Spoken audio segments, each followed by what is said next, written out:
తిరుప్పావై 24వ పాసురం అన్రివులగం అళందాయ్.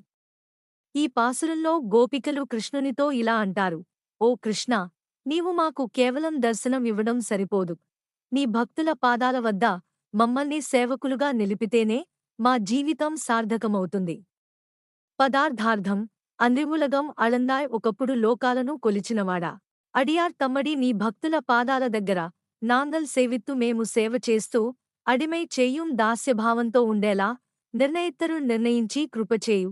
భావం: నీ భక్తుల సేవ చేయడం మాకు అనుగ్రహంగా ప్రసాదించు. లోతైన భావ వివరణ: 1 భాగవత సేవే భగవత్ సేవ.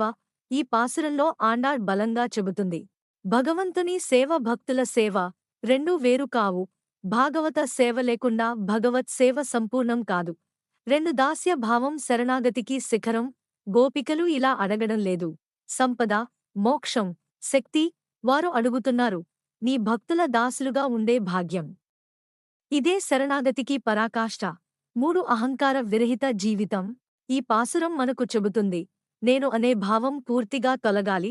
సేవలోనే భక్తుడి గుర్తింపు ఉండాలి. అహంకారం ఉన్న చోట దాస్యభావం నిలవదు.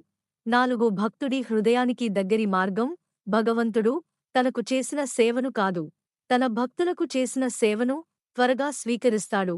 అందుకే భాగవత సేవ అత్యున్నతమైనది. Thank you for watching this video.